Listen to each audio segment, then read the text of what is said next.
Muy buenas tardes.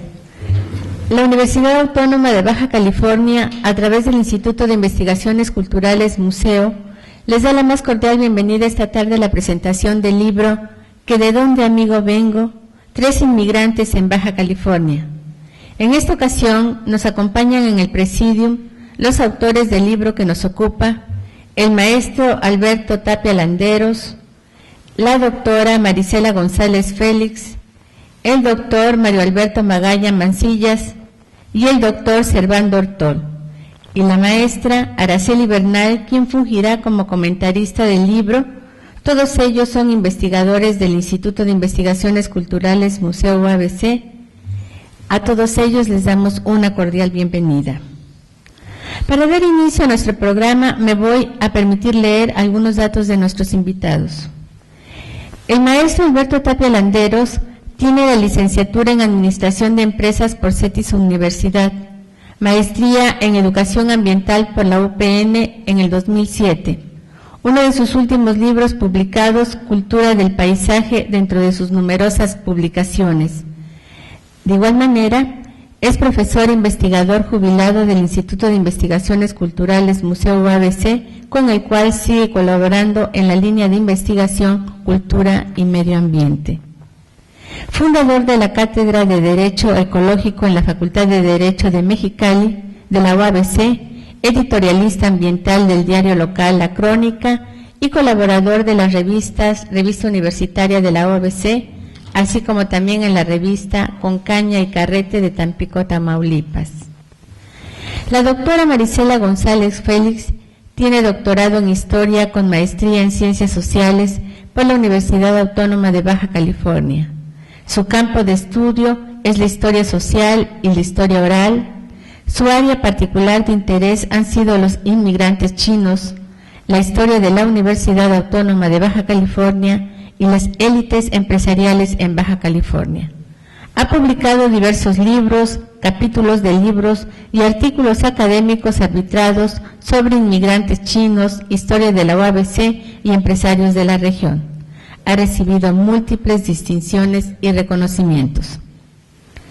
El doctor Mario Alberto Magaña Mancillas es historiador por la Universidad de Guadalajara, con maestría en Estudios de Población por el Colegio de la Frontera Norte, con mención honorífica, y doctor en Ciencias Sociales por el Colegio de Michoacán.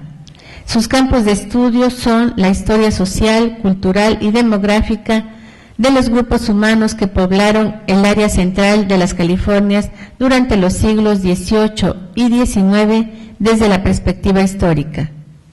En la actualidad, es investigador de tiempo completo, titular nivel C definitivo en el Instituto de Investigaciones Culturales Museo de la UABC, bajo la línea de investigación Sociedad, Memoria y Cultura. El doctor Servando Ortol es doctor en Sociología Histórica por la Columbia University en la ciudad de Nueva York. Durante más de 30 años ha sido usuario de archivos y bibliotecas públicos y privados, religiosos y laicos, alrededor del mundo. Es miembro del Sistema Nacional de Investigadores e investigador del Instituto de Investigaciones Culturales Museo de la Universidad Autónoma de Baja California, Campus Mexicali. Sus temas de investigación son Victoriano Huerta, la experiencia migratoria china a Sonora y Baja California, la Fundación Rockefeller y el desarrollo de las ciencias sociales y las humanidades en México. En cuanto a la maestra Araceli Bernal, es maestra en Estudios Socioculturales por el Instituto de Investigaciones Culturales Museo de la UABC, con mención honorífica. Investigadora de tiempo completo de este mismo instituto, su línea de investigación es cultura, identidad y agentes sociales. Cuenta con el reconocimiento a profesores de tiempo completo con perfil deseable 2014-2017, reconocimiento de nuevo profesor de tiempo completo PTC con el apoyo de PROME.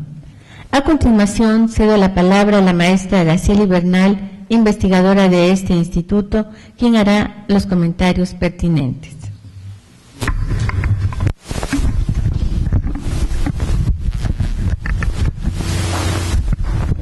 Buenas tardes. Muchas gracias, Aglaé.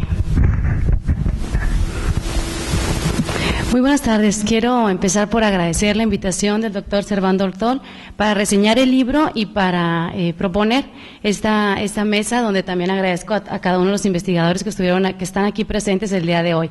Por supuesto, a cada uno de ustedes.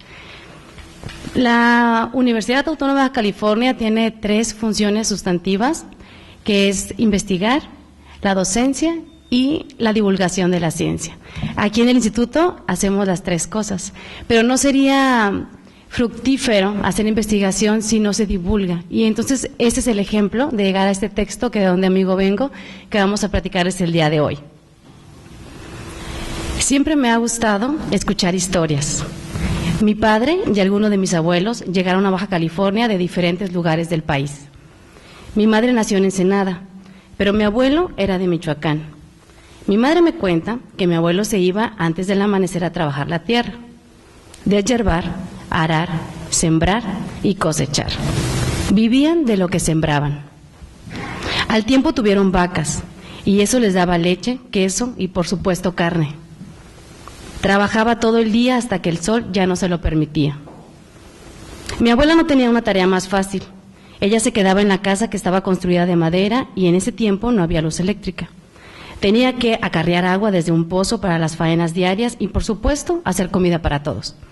A veces decía, en estos tiempos, lo difícil de comer tortillas de maíz es hacer la fila para comprarlas. Yo, dice mi abuela, tenía que cortar el maíz, desgranarlo, molerlo, hacer la masa y luego las tortillas. Por supuesto, hacer comida para todos. Mi padre vive en Ensenada, pero llegó a Mexicali a la edad de 6 años, después del fallecimiento de su mamá, de mi abuela. Su familia era muy humilde y vinieron a este estado en busca de trabajo. Él me platica que a esa edad vendía periódico y corría tras la sombra que brindaban los postes de la luz porque sentía que se quemaban sus pies descalzos. En ese tiempo yo no me imaginaba lo que era vivir con temperaturas de hasta 50 grados. Ahora sí lo sé. Aprendió a nadar en la presa Morelos. Cuando lo platica, apenas puede creer que nunca les haya pasado nada porque se aventaban al chorro de agua de las compuertas de la presa. Que de donde amigo vengo, 3 inmigrantes en Baja California, nos permite reflexionar sobre nuestra propia historia, de cómo llegamos a este estado o a esta ciudad. La península de Baja California es un lugar con historias. Estas tienen que ver con la vida de las personas, por qué y cómo llegaron, cómo sobrevivieron y un sinfín de prácticas culturales que labraron en situaciones adversas. Cada uno de nosotros tiene una historia entrelazada con la de nuestros antecesores y permeará en las de nuestros sucesores. Que de donde amigo vengo es un libro que nos acerca a 3 inmigrantes y a 4 investigadores que llegaron en diferentes periodos y que por distintas razones se establecieron en Baja California. Este libro contiene 3 textos y un prólogo. Allí se narran historias que surgieron a través de las migraciones de los seres humanos y de sus familias. Sin embargo, el hilo conductor de este libro es el rescate de la historia oral para narrar estas experiencias. Historias de 3 de los 4 autores escucharon de viva voz de los inmigrantes. Servando Ortol, a través de su prólogo, nos lleva a reflexionar sobre la importancia que tiene escribir relatos que permitan conocer historias y momentos de individuos y de familias que forjaron este estado. Es gracias a los 3 entrevistadores que conocemos a sendos inmigrantes que llegaron a estas tierras. Gorgonio Fernández Romero es uno de ellos. Nació en 1894 y falleció en el 2001 a la edad de 107 años. Si leemos este texto ahora y conocemos detalles de su vida, se lo debemos a que el maestro Alberto Tapia lo entrevistó en 1972, en 1973, en 1983, en el 89 y en 1996. Gorgonio, mejor conocido como Papa Fernández, nació en un ranchito al sur de Loreto, en Baja California Sur. Él y su familia pasaron 27 días con sus noches remando hasta llegar a San Felipe, pero fue en San Luis Gonzaga, sitio donde le gustó para vivir con su familia. Era un lugar hermoso, pero para conseguir agua debía remar 35 kilómetros hasta Calamejué. Los hijos de Gorgonio, un día que cazaban liebres, encontraron en San Luis Gonzaga un pozo que muchos años atrás habían construido los misioneros. Fue gracias a ese pozo que trajeron chivas y cabras y dejaron de remar los 35 kilómetros para conseguir el agua. La biografía de Gorgonio Fernández nos invita a imaginar a través de la lectura los paisajes, los animales, la flora y la fauna y sobre todo las prácticas de la vida cotidiana que se enfrentó él y su familia para subsistir en Baja California. La siguiente historia narra la vida de José Irigoyen, un borreguero vasco en Baja California. El doctor Mario Magaña nos cuenta que en el norte de este estado, en la mayor parte del siglo XIX, indígenas y rancheros frontereños debieron aprender a convivir para sobrevivir. Por su parte, los rancheros frontereños aprendieron de los grupos indígenas formas de aprovechar los recursos que les ofrecía el medio ambiente, recursos que utilizaban para construir habitaciones con las que sobrellevaban el rigor del clima de esta ciudad, que las temperaturas alcanzan hasta 50 grados. Hoy en día, recorrer, por ejemplo, desde Tijuana hasta San Pedro Mártir en automóvil nos llevará no más de 4 horas. José Irigoyen recorría estas distancias desde Tijuana, Sierra Juárez, San Pedro Mártir y Santa Eulalia, acompañado de sus perros, pero él lo hacía pastoreando. José Irigoyen fue uno de los borregueros que arribó a Baja California.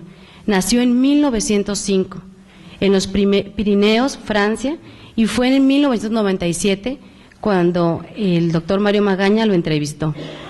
En este texto puedes conocer las anécdotas que cuenta a través de sus recuerdos de infancia en el País Vasco, marcados por la participación de su padre en la Primera Guerra Mundial, lo que lo obligó a trabajar desde muy chico. Su estadía en Estados Unidos y también el tiempo de borreguero aquí en Baja California. Finalmente, llega la última historia de este libro, que de dónde amigo vengo. Y se trata de otro inmigrante que llegó a estas tierras bajacalifornianas, Mario Hernández Maytorena. Nació en Douglas, Arizona, en marzo de 1916.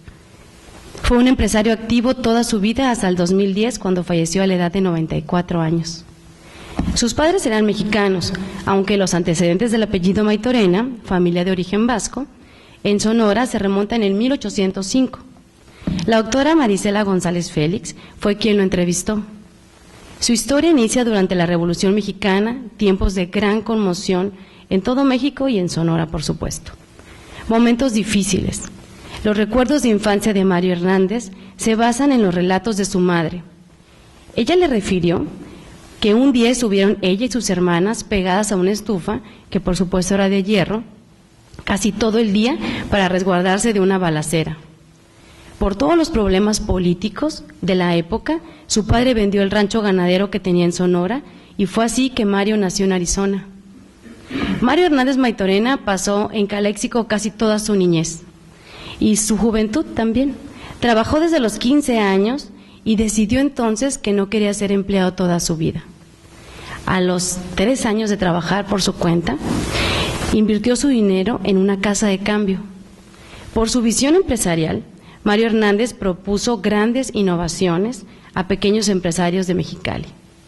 Con tan solo 22 años de edad, contaba con un gran capital.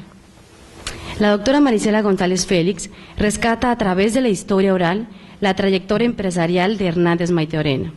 Fue él quien introdujo la General Motors a este estado. Puso una planta de fibra en Punta Coronet. Adquirió la concesión de la Volkswagen y la Ford. Con esto, controló el 70% de las ventas de los autos en todo el estado. Hernández Maytorena fue uno de los más importantes concesionarios de autos en la región. Trabajó además en un sinfín de proyectos con los que a lo largo de su vida impactó el desarrollo empresarial de esta ciudad de Mexicali. Que de dónde amigo vengo narra la historia de 3 inmigrantes que llegaron por diversas circunstancias a Baja California y que al migrar cambiaron sus vidas y dejaron vestigio en este estado. Historias recopiladas por Alberto Tapia Landeros, Mario Alberto Magaña Mancillas y Marisela González Félix, coordinados por Servando Ortol. Todos ellos, a través de los textos que nos presentan, nos trasladan a la sierra, a las costas y al desierto de Baja California. ¿Y ustedes cómo llegaron a este estado? Muchas gracias.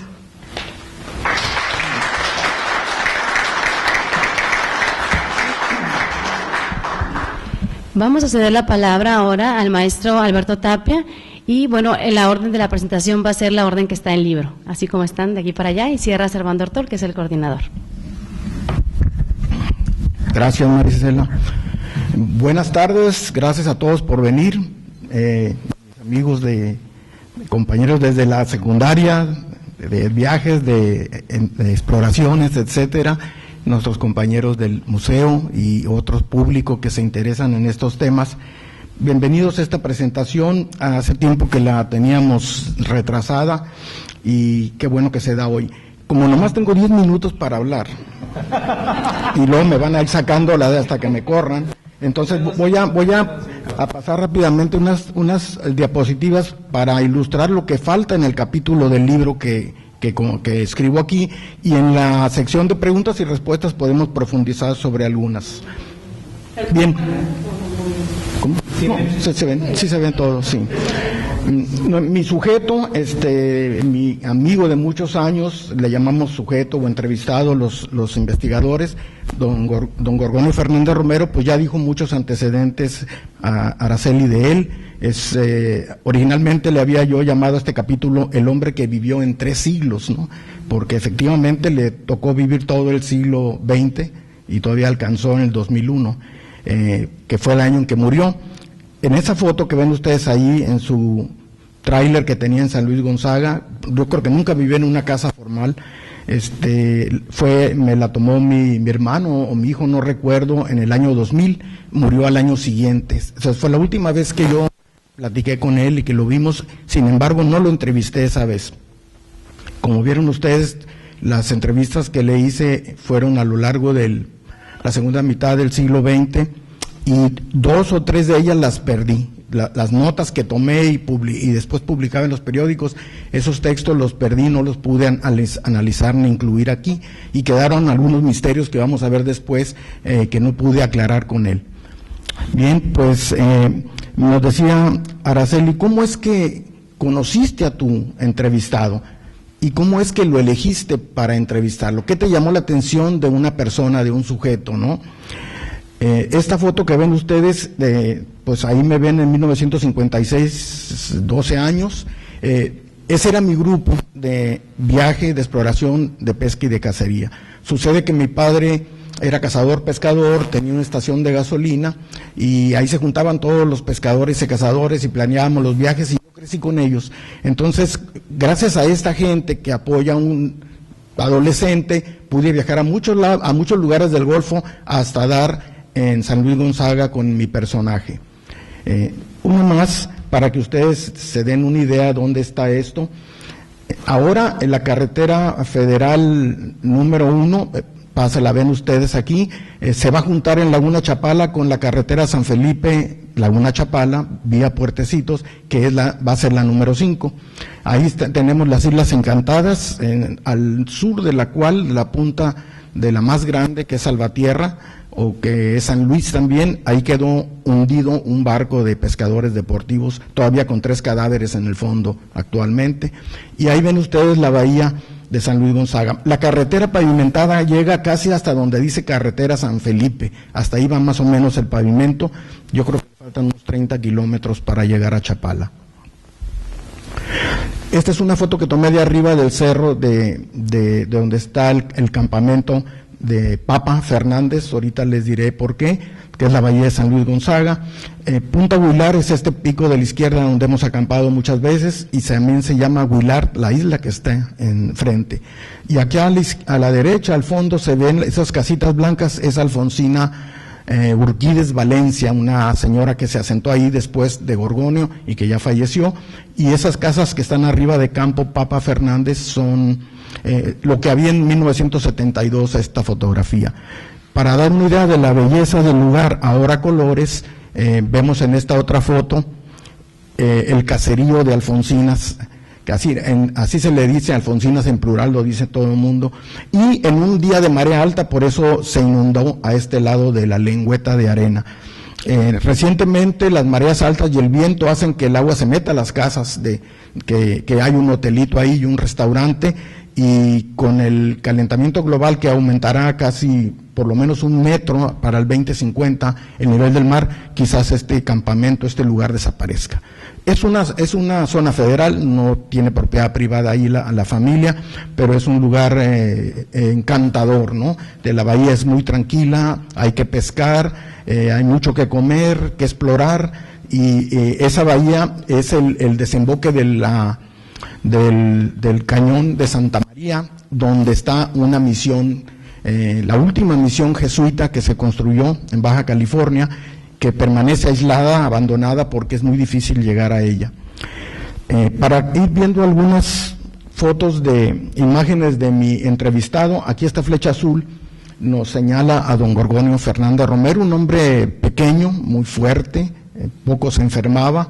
En esta foto de 1963, los señores, el de blanco con sombrero, el del medio es señor Jesús Fanga Wong, ya murió, y el que está, el joven sin camisa, es Gorgonio Fernández Murillo, un hijo de Gorgonio que heredó el nombre. Y ven ustedes, hay una captura muy profusa vemos una cabrilla, una garropa, un pargo que trae este señor de la gorra, el primero de la izquierda que no conozco, estoy averiguando su nombre, y machorros, o sea, juveniles de totoaba y curvinas de aleta amarilla, felices en esa captura. Era común en San Luis Gonzaga ir a pescar a este lugar y en una mañana venir con este cargamento.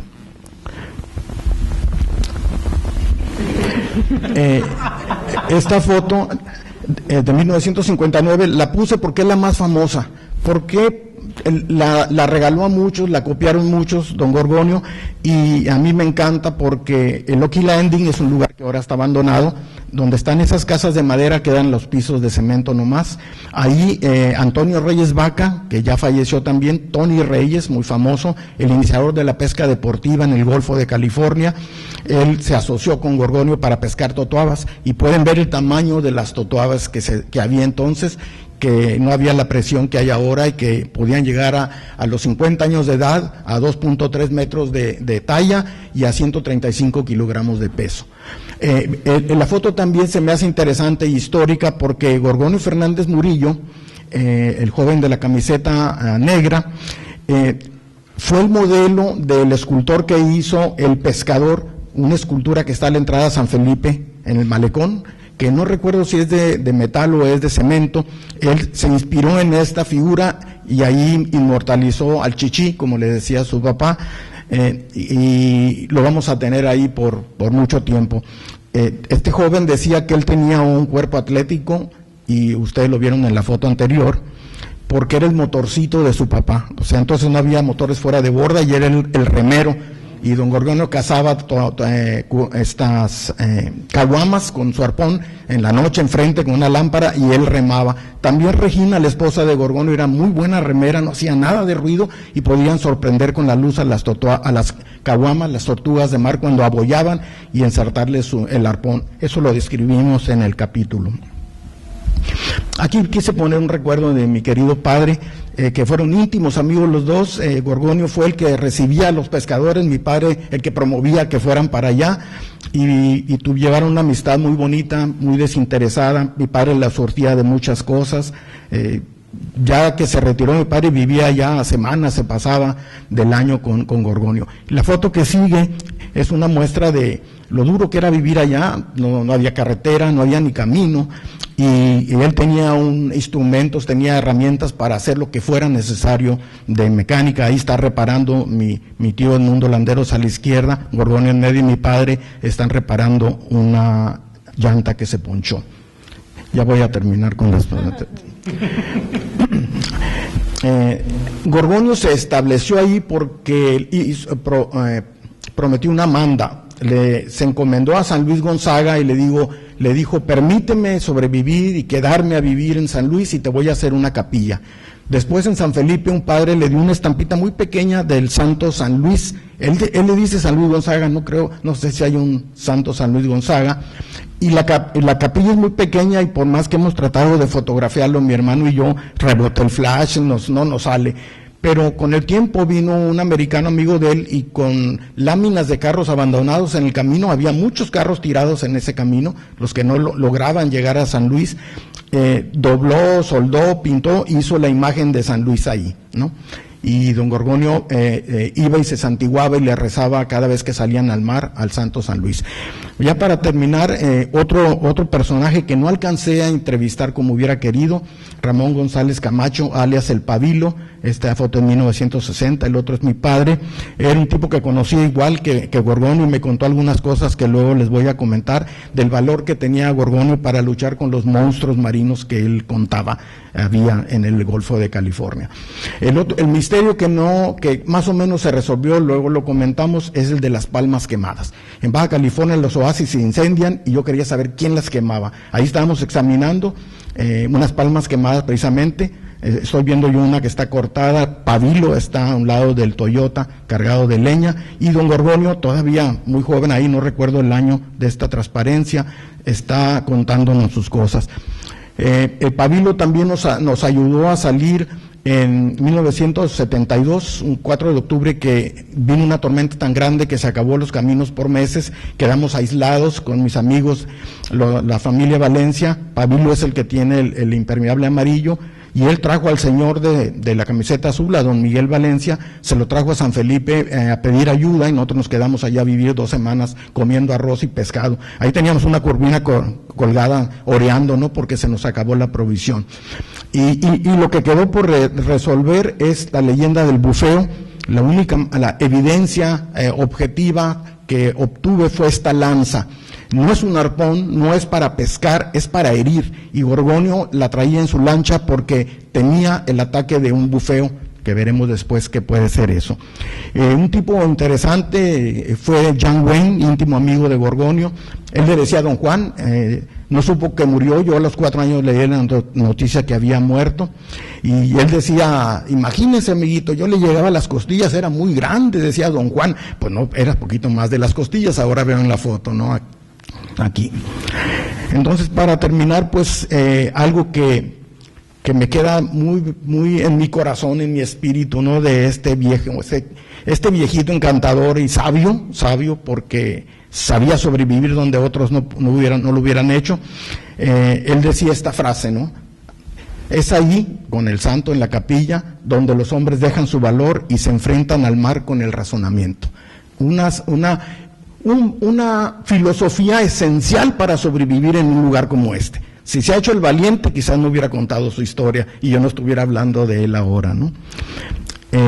Para cumplir con el último el minuto, pues nomás gracias por su asistencia y nos vemos en las preguntas y respuestas. Gracias.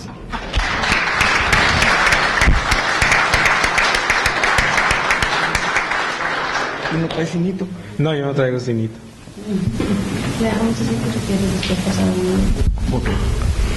Bueno, buenas tardes.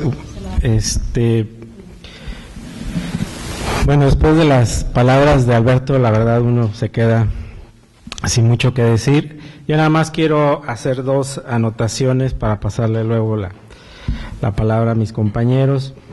Una, me tocó liderar el proyecto y sí quisiera hacer un reconocimiento de este trabajo colegiado. Es una obra que nos costó mucho trabajo realizar, lograr crear un punto de comunicación dentro del cuerpo académico. Esta es una obra del cuerpo académico que antes se llamaba Estudios Culturales y ahora se llama Historia y Memoria, y es una obra que se hizo con mucho cariño, y cuando se estaba organizando el proyecto decidimos invitar a Alberto Tapia, que pertenecía en ese entonces a otro cuerpo académico, pero siempre colabora con nosotros. Entonces es un libro que es una serie de reflexiones sobre proyectos de cada uno de nosotros que buscaron tener un punto de encuentro. Ese punto de encuentro es la historia oral, es la recuperación de testimonios de viejos baja californianos, viejos nuevos. A veces no sabe uno si un señor de 95 años tiene más pensamiento joven que alguno de 18. Entonces, en ese punto de coincidencia se logró este producto junto con otros, por dos proyectos de investigación que realizamos entre el 2013 y el 2015, creo, si no mal recuerdo. Entonces es una obra que se hizo con mucho cariño. Cada quien recuperó algunos de sus testimonios entrañables. En mi caso, durante 1997 realicé una serie de entrevistas, alrededor de 30 entrevistas a ensenadenses que vivían en la zona rural, bajo la consigna, cuando se estaba elaborando la obra que después se llamó Ensenada, nuevos capítulos de su historia, si mal no recuerdo, se decidió que el proyecto estaba demasiado centrado en la ciudad de Ensenada y que se necesitaba una perspectiva desde lo rural. Entonces a mí se me encomendó entrevistar rancheros, vaqueros, indígenas y todo aquel sujeto que se dejara entrevistar en el campo. Entonces me iba a las diferentes comunidades y buscaba entrevistados. También por recomendaciones y por referencias de otros entrevistados, supe de don José Irigoyen, que bueno, en uno de esos errores que todo investigador tiene, nunca le pregunté su segundo apellido. Entonces, por eso se conoce como José Irigoyen, ¿no?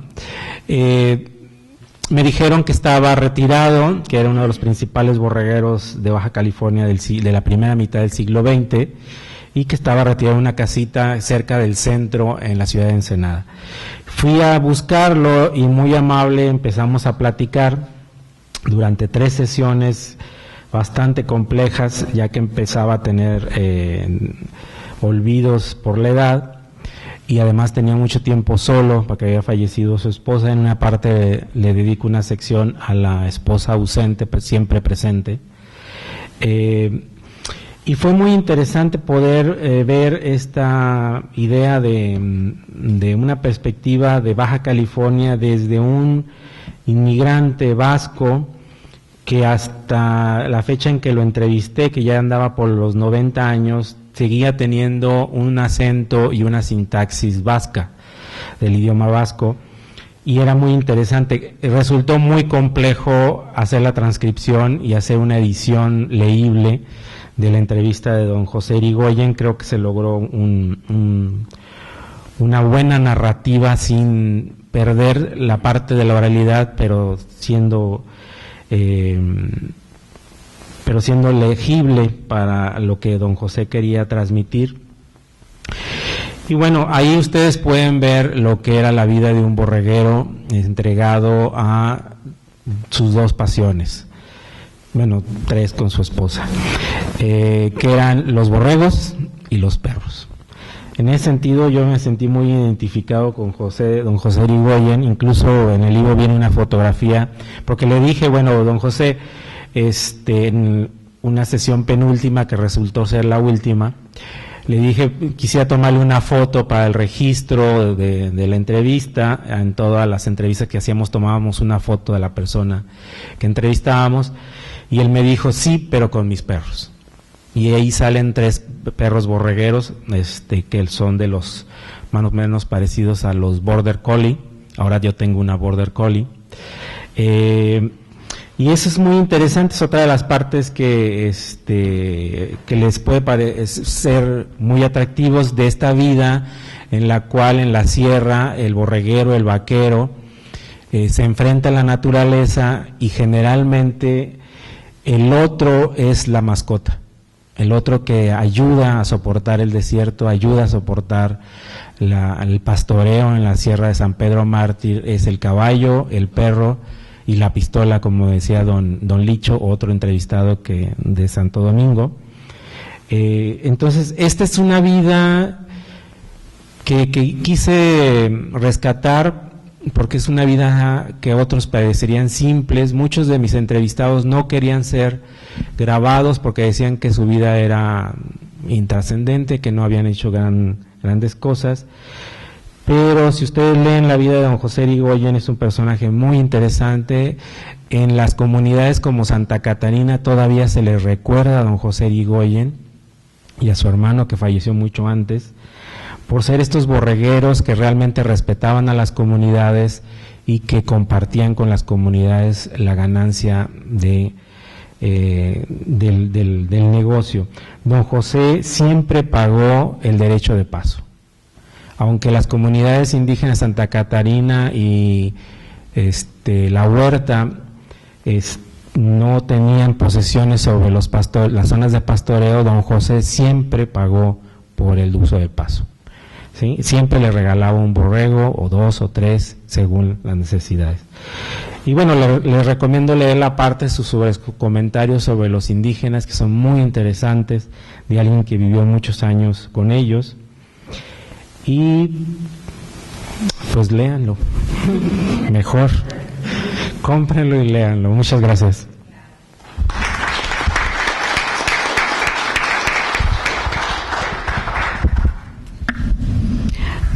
Pues muy buenas tardes. Antes de iniciar, agradecer tanta concurrencia y también esta oportunidad para compartir con ustedes y con los colegas pues esta presentación del libro que hoy de amigo vengo. Bueno, la entrevista que yo realicé fue a don Mario Hernández Maytorena. Mario Hernández Maytorena pues fue un prestigiado y prominente empresario de Baja California. Tiene pues una larga trayectoria, como ya lo comentaba Araceli, una larga trayectoria en su actividad empresarial de 70 años. Nosotros realizamos este proyecto de investigación en el 97, fue cuando tuve la oportunidad de entrevistar a don Mario. Debo decir que no fue una tarea sencilla emprender este trabajo de investigación. Nos dimos a la tarea de registrar cerca de 15 entrevistas de empresarios, pero afortunadamente conforme fuimos desarrollando el trabajo, nos fueron abriendo las puertas. Recuerdo todavía cuando insistía yo a diferentes empresarios para que participaran en este proyecto de registro de sus historias. El interés principal que yo tenía en términos de investigación era hacer estos registros sobre los empresarios de Baja California con miras a dar cuenta de los procesos que ellos enfrentaron para formar sus fortunas. La idea era pues esta, ¿no? O sea, explicar los procesos que vivieron y atravesaron estos 15 empresarios. Particularmente el libro recoge el testimonio de Mario Hernández Maytorena de cómo le hizo él para formar su fortuna. Y entonces, en el inicio de las primeras entrevistas, recuerdo que pues casi tardé como un mes para poder, pues que para que nos pudieran dar la entrevista. Finalmente, la asistente de don Mario nos habló por teléfono y dijo, bueno, se puede venir para realizar la entrevista, tiene media hora. Bueno, dije yo, pues entonces vamos a ver lo que podemos hacer en media hora si se trata de construir trayectorias de vida que son de trabajos de investigación de largo aliento. Pero bueno, ya estando ahí con don Mario, ya le platicamos de pues cuál era la idea del proyecto, y finalmente don Mario dijo, bueno, pues eso no lo vamos a poder hacer en media hora, entonces yo le voy yo me comunico con usted y vamos a iniciar este trabajo. Y dije yo, ya quién sabe si vamos a volver, ¿no? Pero sí, al día siguiente don Mario Hernández estaba comunicándose y bueno, hubo una serie de entrevistas que desarrollamos, una historia muy interesante. Hay que decir que la familia Maytorena, procedente de la región de Sonora, pues la mamá de Mario Hernández, Luisa Maytorena Tapia, era hermana del general Maytorena, José María Maytorena Tapia, quien fuera gobernador de Sonora en la etapa maderista. De hecho, los Maytorena eran la clase social más alta después de los extranjeros prominentes ubicados en el puerto de Guaymas. Y hay que decir que los Maytorena, más allá de su dominancia en términos económicos en la región, eran emblemáticos sobre todo por su permanente oposición a los gobiernos del triunvirato sonorense y particularmente, pues en este caso, a los gobernadores porfiristas. Eso le valió al gobernador Maytorena, que era el hermano de la mamá de don Mario, eso le valió que una vez que triunfaron, quienes triunfaron en la Revolución Mexicana, que fueron el grupo de Obregón Calles y Abelardo Rodríguez, pues prácticamente los Maytorena, José María Maytorena, salieron expulsados y exiliados de México. De hecho, los Maytorena son de los poquitísimos generales que en el curso de la Revolución Mexicana, en lugar de enriquecerse, se empobrecieron. Perdieron a manos precisamente del grupo triunfador Obregón Calles, perdieron la gran mayoría de sus haciendas en el puerto de Guaymas y en diferentes regiones de Sonora. Bueno, así es como llegan, ellos salen en 1916 y llegan a Douglas precisamente huyendo de todo el movimiento de la Revolución Mexicana. Ahí nace Mario Hernández y en 1918 se trasladan a Caléxico. Manuel Hernández Gándara, el padre de Mario Hernández, emprende un primer negocio en 1918, conocido como la Estrella Azul, en Mexicali. Ese negocio, junto con otros negocios, como lo fue una empresa naviera y también un negocio de una cantina que había abierto por aquella época, varios negocios que emprende Manuel Hernández, pues prácticamente fracasan. De hecho, la Estrella Azul se incendia y cuando se incendia se decide trasladar a Tijuana en busca de nuevas posibilidades para emprender otros negocios.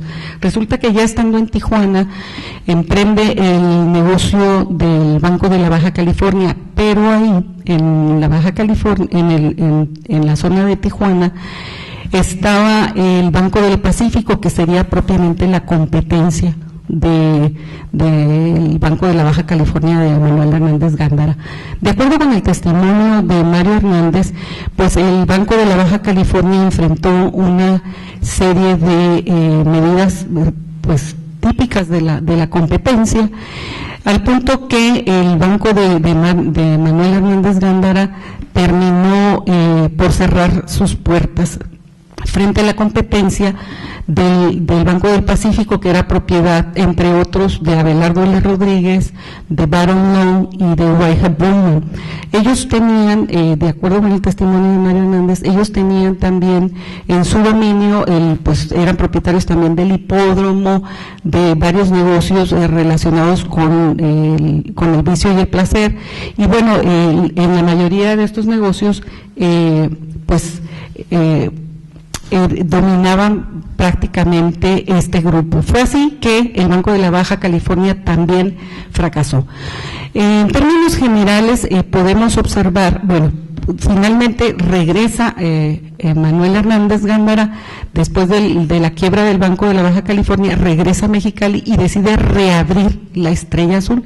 Cuando la reabre, pues de hecho toda la familia tiene que trabajar en ese esfuerzo, pero no bien habían apenas reiniciado la actividad de la Estrella Azul cuando el papá de Mario Hernández muere, fallece. Y entonces pues tenemos toda esta historia de una serie de experiencias difíciles, porque era un contexto difícil. Hay que recordar que estamos en el contexto donde no hay una zona libre, donde no hay tampoco, donde está la crisis del 29, y bueno, esta experiencia es, digamos que es la experiencia del fracaso del padre, que a partir de ahí nace precisamente la construcción de la experiencia de éxito de Mario Hernández Maytorena.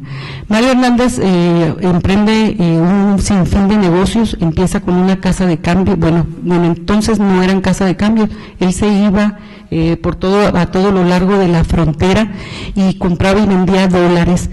En esa actividad logra reunir un importante capital a partir del proceso de expropiación petrolera que vive el país, que deriva en una devaluación y que hace que el poco capital que tiene Mario Hernández en este movimiento del tipo de cambio logre duplicarse gracias a este proceso devaluatorio de 1938. También el capital que tenía entonces se multiplica porque acompañada de la devaluación viene la entrada en vigor de una ley conocida como la ley del ausentismo, que se distinguió porque prácticamente el control de los dólares de toda la frontera estaba en manos de Hacienda Federal y del Banco de México. Para poder adquirir los dólares en esa época, estamos hablando de 1938, los empresarios o la gente que se dedicaba a los negocios acá tenía que meter una solicitud a Hacienda en México y eso tardaba como 15 días. El caso es que el desarrollo del mercado libre de dólares, que es en la actividad que desarrollaba Mario Hernández, pues fue fructífera y generó importantes posibilidades para pues formar un pequeño capital. Con ese capital que formó, empezó a incursionar en el negocio de la piel de ganado. Mario Hernández se dedicó mucho al comercio de la piel de ganado y hay que decir que para esto se asoció con un judío, Julius Gerde, de la firma Bissinger de Los Ángeles, y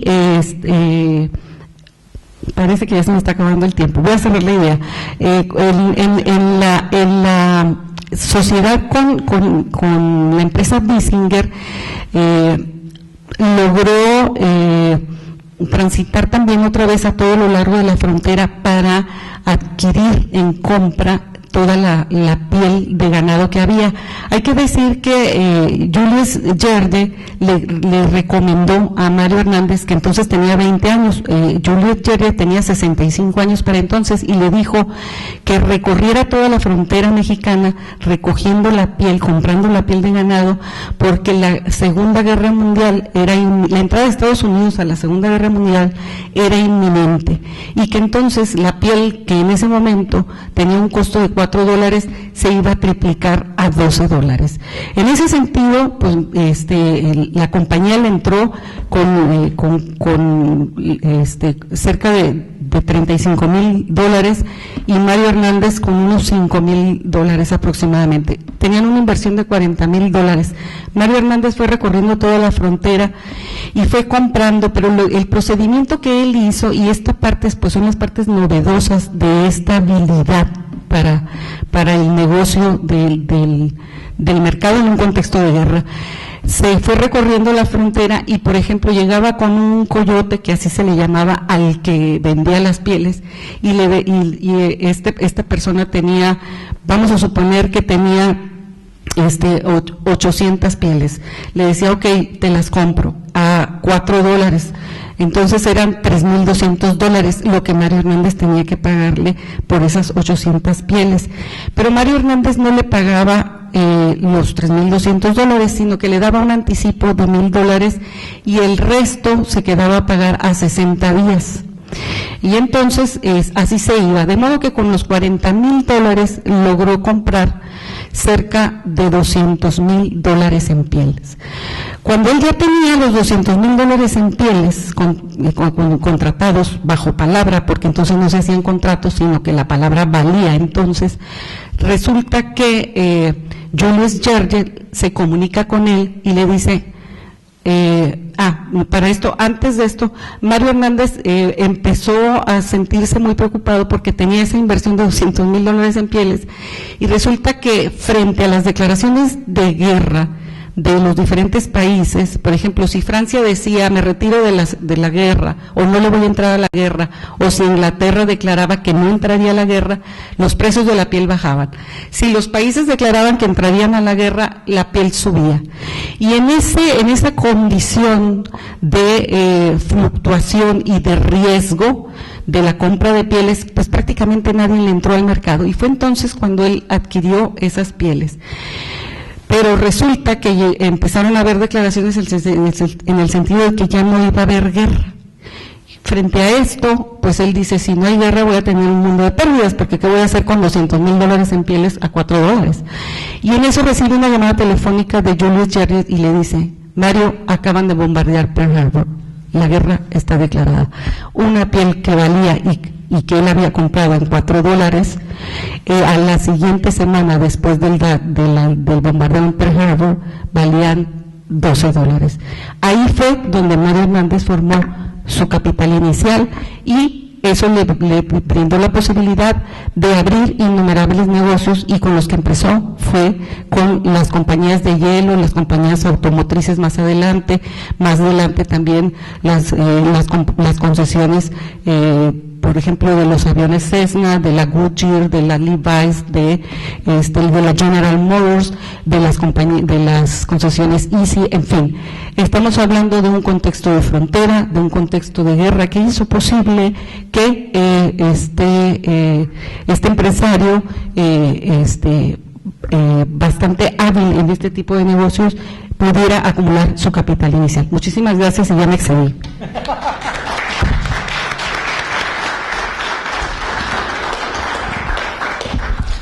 Bueno, a mí me tocó coordinar esta obra. Como pueden ver, somos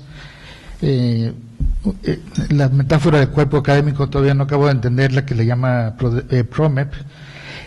Bueno, la idea es que cuando hay 2 o 3 personas que trabajan en la misma área, trabajen de manera en equipo, y esto es muy difícil de lograr por diferentes razones. Mario es colonialista, yo trabajo más revolución, segunda década del siglo XX, y Marisela trabaja más historia oral. Entonces, el único hilo que nos permitió trabajar conjuntamente fue efectivamente esto de historia oral, porque tanto Alberto, como dijo Mario, lo invitamos a compartir con nosotros, Mario y Marisela habían entrevistado personas de Baja California. En mi caso, que no soy de Baja California y no había entrevistado a nadie, quedamos que mi trabajo sería más el de editor y coordinador. Escribí unas páginas sobre rescatando a viejos autores norteamericanos, antropólogos, sobre la pertenencia a la historia oral, aunque entonces no la llamaban así. Y también tuve trabajo de coordinar la edición, quiere decir de encontrar un solo estilo, no de los autores, pero porque cada uno tenía el suyo. Por ejemplo, Mario trató de rescatar mucho del habla, este acento vasco, francés. Alberto rescató otras partes que fueron más a mí me gustaron mucho porque eran muy imaginativas y muy emotivas, a pesar de todos estos casi 20 años que entrevistaste a don Borgonio, sí, siempre se me olvida el nombre. Y Marisela lo suyo con personas, entrevistas a hombres de negocios. Entonces, bueno, ¿qué quiere decir ser editor? Pues significa, entre otras cosas, cortar, inventar el título del libro, sugerir títulos de secciones, asegurar que el libro sea consistente, la forma de citar, una cosa que se llama el manual de Chicago, que sean las notas al calza en lugar de paréntesis, en fin, todo este tipo de cosas que son muy, muy complicadas y muy, a veces, tediosas de hacer. Alguien los tiene que hacer, y yo prefiero hacerlas a dejarlo en manos de otras personas, porque a todo el mundo se le van. A mí todavía el hijo de Alberto encontró una errata en un lugar, en fin, también César Jiménez encontró otras cosas, entonces es un trabajo muy, muy laborioso, pero creo que fue una buena edición y aprendí mucho en la experiencia, ¿no? Pues nada más quisiera agradecer a César Jiménez, que nos ayudó también en las secciones finales, a Rosalba Galindo, que fue quien trabajó en el diseño de la obra, que es de la portada, que está muy bonito, y Rosa Espinosa, que fue la que trabajó en la parte de los interiores. Entonces, pues como digo, fue una buena experiencia. Algunos me presionaron mucho para que terminara antes de tiempo, pero todas las obras como estas colectivas necesitan tiempo para descansar, para cocerse a fuego lento, para usar el cliché y para finalmente sea algo que sirva para todos y que sea de interés para todos. Pues agradezco mucho la paciencia de mis colegas y a ustedes por haber venido. Buenas noches.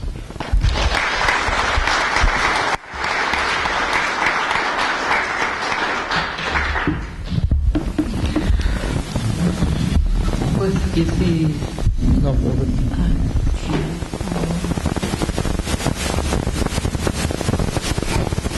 Bien, ahorita se abre una sección de preguntas y comentarios, si quieren participar.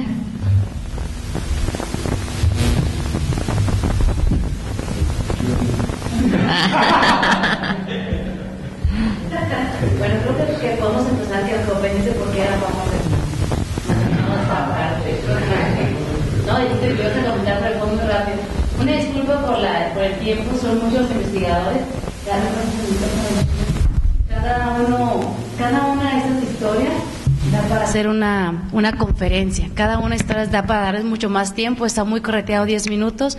Sin embargo, la idea de hacerlo así es para que, bueno, quede como la semillita de leer el libro y de que están aquí, ¿no? Que pueden hacer las preguntas o comentarios que ustedes deseen hacer. Así que abrimos el espacio con toda confianza para hacer preguntas o algún comentario que quieran hacer. Bueno, damos la palabra también adelante. Entonces, ¿el misterio de las palmas quemadas se resuelve en el libro?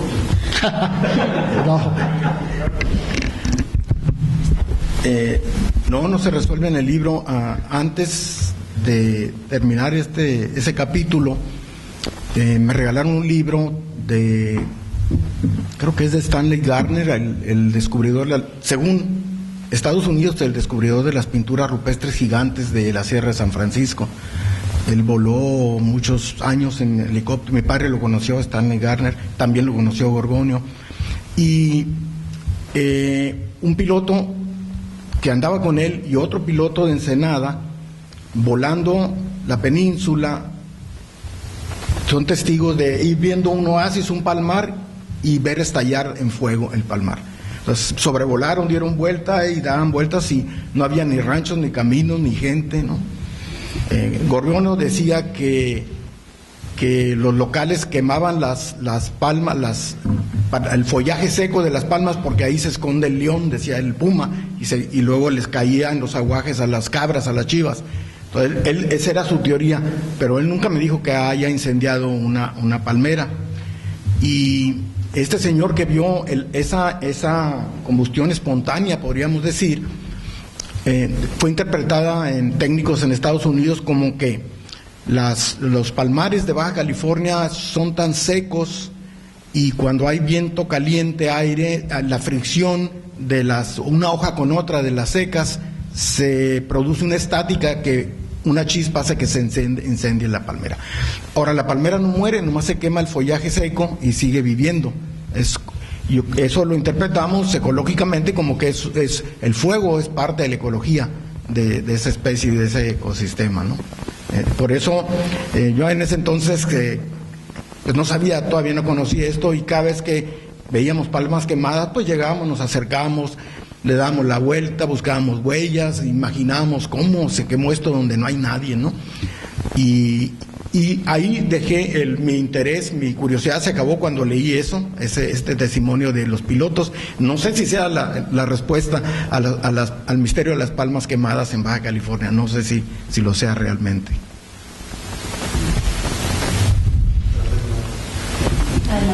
Daniel. Tengo que plantear felicidades, papá. Felicidades. Pero tengo que plantearlo como una pregunta para que valga. Entonces, sí. ¿Puedes elaborar más qué es el bufeo que se tenía tanto? Sí, gracias. Si no lo pregunta, de todas maneras lo comento, porque ese era uno de los grandes misterios en el Golfo, incluso con el pabilo, el tabanco, los viejos lobos marinos, que el concepto de lobos marinos fue el que me llevó a entrevistarlo, a ver cómo es uno de los llamados lobos marinos, ¿no? Y uno del mar, no uno de la ciudad o del puerto, ¿no? Que vive en la comodidad, sino el que está en contacto todos los días de su vida con la naturaleza, y en el caso de ellos con un pie en el mar y otro en el desierto, ¿no? Como lo dice Servando en el título. Él decía que lo único que le daba respeto al mar, no mencionaba miedo, era el bufeo, y en un principio creíamos nosotros que era la orca, la ballena asesina, y después alguien nos dijo, no, es la tintorera, pero ya era más chico que la orca, y él describía un animal muy grande y todo oscuro. El nombre creo que le viene porque al abollar, al salir, respira y se oye un bufido. Al norte de San Luis Gonzaga, Punta Bufeo, donde ahora hay casas ahí de playa, se debe a eso. Y cuando naufragó este barco en San Felipe, lleno de pescadores deportivos, alguien dijo que había sido un ataque del bufeo. Ahora yo publiqué en 2 artículos en México el origen de la tragedia del Eric, y no, fueron otras causas que no tiene ahorita caso mencionar. Pero vuelvo al bufeo porque cuando vi esas lanzas que tenía y que hacía Gorgonio, él hacía sus propias lanzas, sus propios guaraches de llanta. Era un patón genuino. Mi padre le decía patones a las personas que viven en la playa. Fíjese usted bien, la gente de puerto que todo el tiempo camina en la arena, se abren los dedos, se deforman los pies y nunca pueden calzar. Nunca se pueden poner un zapato. Entonces, es patón, decían, y ya sabíamos que era un marinero, era un pescador. Gorgonio no podía ponerse zapatos, hacía sus guaraches. Y esa lanza, cuando yo la vi, dije, esta no es para pescar, porque los arpones tienen una lengüeta que se ensartan y de ahí se atora para que no se salga de la piel y recuperar con una cuerda al animal herido. Él lo llevaba para defenderse. Y el hijo del Tabanco y el otro señor, el Pabilo, que vimos ahí, que ahora no le puedo dar para atrás aquí, ya no está. Él me decían que Gorgonio era muy valiente y él me decía lo contrario. Yo le entro al mar con el razonamiento. Ellos decían, Gorgonio se paraba en la proa agarrado con una cuerda y en la otra mano la lanza para defender a su pesca, que era las caguamas. Ellos ponían redes antes de la veda de la tortuga de mar para capturar caguamas, comer y vender. Y el bufeo, decía él, le destrozaba las redes y se comían las tortugas marinas. Entonces no coincidían las guías científicas que yo llevaba con imágenes de los peces, los grandes peces depredadores del Océano Pacífico y del Golfo. No, este no es ninguno, decía él. Hasta que un buen amigo de San Felipe, Octavio Ascolani Cuevas, él es pescador, tiene un barco. Él me dijo que fue testigo de unos centímetros de estar en un encuentro cercano con un bufeo. Él estaba sacando una garropa, la garropa es una cabrilla muy grande, casi como el mero. Dice que ya la traían arriba cuando sale de la profundidad, unas fauces, dientes blancos como el tiburón, muy oscuro, y se lleva la mitad de una sola dentellada, cosa que ni el tiburón blanco ni la orca podría hacer, ¿no? Y me dice, existe. Y después, no sé si ustedes lo vieron, a lo mejor saben más que yo, tanto National Geographic como Discovery Channel han enviado gente a investigar el misterio de este monstruo marino del Golfo de California. Y en el último programa que vi, no sé si de cuál de los 2 canales, la avioneta que anda siguiendo a los barcos que lo andan buscando, pescadores, entrevistan a varios pescadores, le llaman bufeo también, en puertecitos sobre todo, filman, graban una sombra oscura en aguas someras que se va yendo al mar muy grande, más grande que no sé, no quiero hablar yo del tamaño, pero no es una orca, no es un mamífero marino, es un escualo u otra cosa. Entonces, pues con esa evidencia y ese interés de firmas internacionales que se dedican a la exploración y a hacer documentales que se venden muy bien, creo que debe haber algo que todavía no explica la ciencia en el Golfo y que don Gorgonio llamaba bufeo y se defendía de él con las lanzas que hacía, como la que mostré en esa fotografía. Es el misterio y las palmas quemadas, y otros que, como Mario, les digo, lean por favor El barco que aparece y desaparece, lean por favor el gigante que encontró Gorgonio y lo volvió a enterrar, su cráneo era el tamaño de una pelota de básquetbol, decía él. Lean por favor La luz que desembarca y se mete. En fin, yo concluyo que un anacoreta, anacoreta es aquel que vive aislado de la humanidad, ensimismado en su propia conciencia y en un contacto directo con la naturaleza, que se hace sabio de vivir en lo natural, ¿no?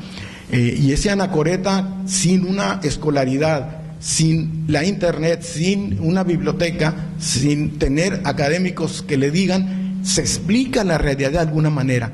Entonces el hombre recurre a imaginarios, a representaciones sociales, a mitos, leyendas, y construye su realidad. Esto se debe por esto, esto se debe por esto, esto es por esto. Eso es lo que se me hizo interesante de la vida de Gorgonio Fernández, que él lo contaba con el absoluto convencimiento y te convencía, ¿no? Él convencía y nadie se atrevía a decirle, oh, estás mintiendo, eso es nada, ¿no? Y con el tiempo sus hijos, sus cuñados, cuentan las mismas historias como él las contó. Entonces él fue el génesis de estos mitos y leyendas, que Levi Strauss dice que todo mito y leyenda en el fondo tiene algo de cierto, se inicia de algo que sucedió. Creo que valía la pena rescatarlo, y cuando me invitaron a hacer este libro, que era de 10 capítulos o más, éramos muchos autores, y tardó, sí, en salir, y se fueron yendo. Acuérdate que publicaron en otro, ese es otro libro. Entonces los más fieles aguantamos hasta el último, hasta que salió el libro. Y le doy las gracias a los historiadores que me dieron la oportunidad, sin ser historiador, de meter mi cuchara con este personaje increíble.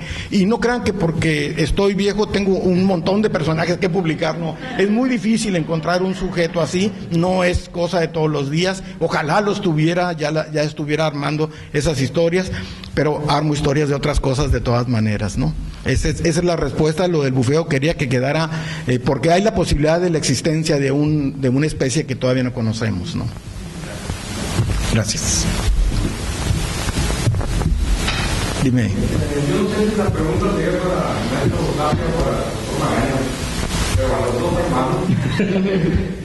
Respecto al principio ese del pozo que encontró el señor Fernández, de un posible asentamiento ahí, una misión, ¿no? Sí. O de una visita, ¿no? El pozo, yo no sé, por la ubicación puede ser jesuita o dominica, ¿no? Pero, y yo escuché alguna vez algún relato, no sé dónde, no recuerdo, y lo tengo grabado, sobre algún asentamiento ahí que quedó perdido, ¿no? Y ahí las leyendas, pues sí, como muchos, ¿no? Pero ahí está la pregunta, ¿no? ¿Qué decía el señor Fernández, por ejemplo, de eso? ¿Y qué hay? Okay.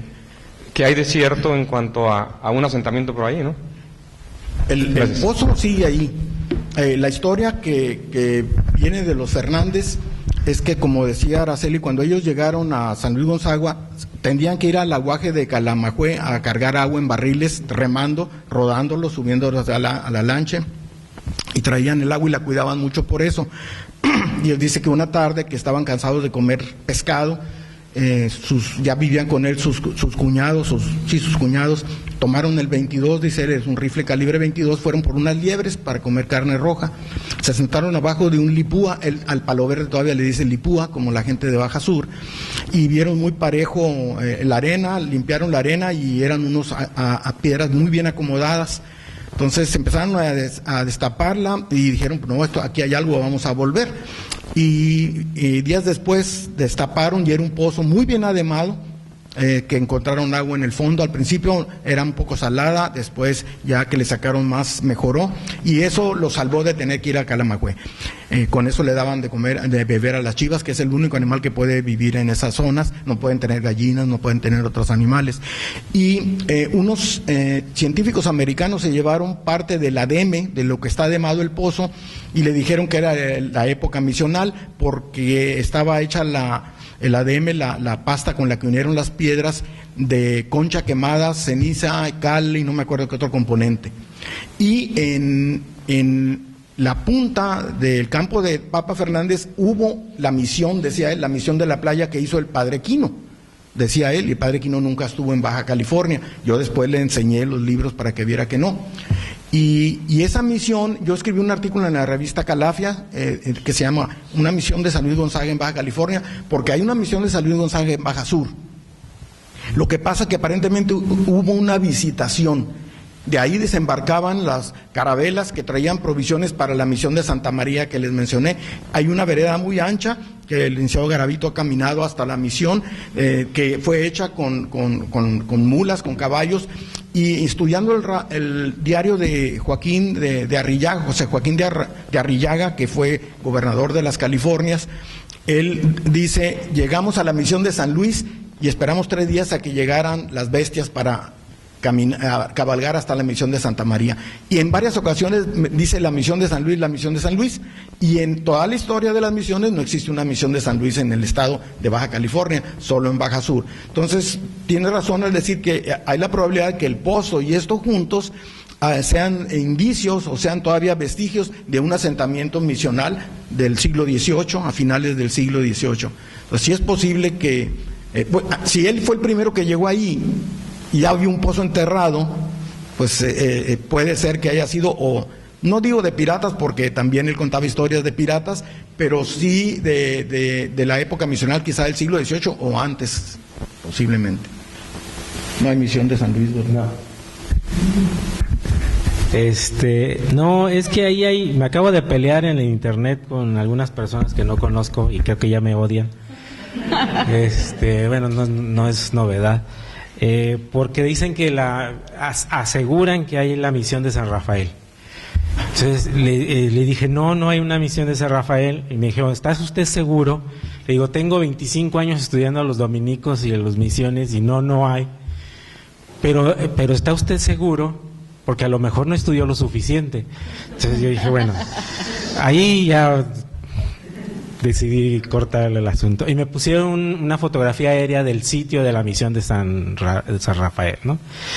Lo que pasa es que se nos olvida que hay toda una infraestructura más militar que misionera para el soporte de la penetración misional. Entonces esos pozos probablemente son de la estructura, porque San Luis Gonzaga fue puerto continuo de los militares para poder apoyar el sostenimiento de las misiones de Santa María, San Fernando. Casi todo llegaba vía mar desde Loreto, caboteando hasta San Luis Gonzaga, bajaban todo y luego hacían los trayectos. Entonces es probable que haya infraestructura como pozos, como aguaj, corrales para el ganado y todo eso, que son estructuras del soporte militar. Y luego se nos olvida que los rancheros del 19 en realidad continuaron todas las prácticas culturales del 18, o sea, son soldados que se hicieron rancheros y entonces jalaron la misma tradición. Entonces puede ser un pozo del 19 hecho con las técnicas del 18, porque aquí ingenieros llegaron hasta el 20, ¿no? O sea, no hay ese tipo de... Pero bueno, ya me di cuenta de que la gente quiere encontrar misiones, entonces está la misión de San Luis, la misión de San Rafael, la misión de Santa Inés, ¿no? Que supuestamente están perdidas. Santa Isabel. Santa Isabel, la perdida Santa Isabel. Lo que puedo decir es que San Felipe no es de vocación dominica, entonces no creo. Santa Isabel tampoco, o sea, hay una lógica de los nombres y además había todo un procedimiento para establecer las misiones. Ya me estoy enojando. Establecer las misiones y los nombres no son al azar, o sea, hay toda una discusión teológica desde las órdenes, tenían que pedirle la autorización al gobernador, incluso al rey le tenían que pedir autorización de los nombres. Entonces no era fácil fundar una misión, era complejo. Entonces esto que digan que aparecen misiones, pues es muy poco probable. Y ahí están los documentos de las actas fundacionales de las misiones, están en Bancroft, están en Huntington, están en el AGN, están en La Paz, o sea, y no hay ni una sola mención a todas estas misiones, ¿no? Sí hay menciones de estos recorridos donde hay estas misiones. Entonces, no. Bueno, yo no dije que ellos dijeron. Sí, en este libro que presentamos el sábado antepasado, no me acuerdo cuándo, es un libro de exploración, es una continuación del primer reino de Calafia. Aquí vienen fotografías del Pozo de los Misioneros y de un camión que estuvo encima del pozo mucho tiempo porque era de la Metro Golden Mayer, lo trajo John Wayne ahí y se quedó abandonado el camión, tiene malacates y demás, y creo que los usaban para sacar agua de ese pozo que los Fernández dicen que es de los misioneros. Pero yo no había oído nunca, eso es totalmente lógico que los soldados hayan hecho también obra sin que hayan trascendido por no ser misioneros, ¿verdad? Una pregunta. Reconocimiento a todos los de la mesa y felicitaciones. Comentaba con Daniel, de la plática se deduce de que finalmente quien bautizó San Luis Gonzaga, la bahía de San Luis Gonzaga como tal, es Papá Fernández de Don Gorgonio. No. Colonial. Entonces estamos equivocados aquí en las conclusiones, no apreciamos bien. Es Fernando Gonzaga el que le bautiza la bahía por el día, creo, del santo cuando llega. Perfecto, Fernando muchas Gonzaga. gracias. Después la isla de enfrente de San Felipe lleva su nombre de Gonzaga. En el viaje de 1747, Derrotero por la costa, se llama el libro.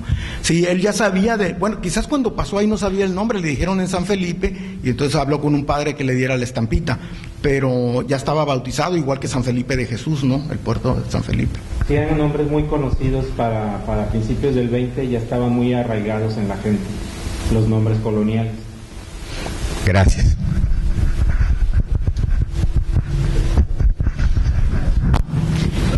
¿Alguien más quiere hacer alguna pregunta o comentario?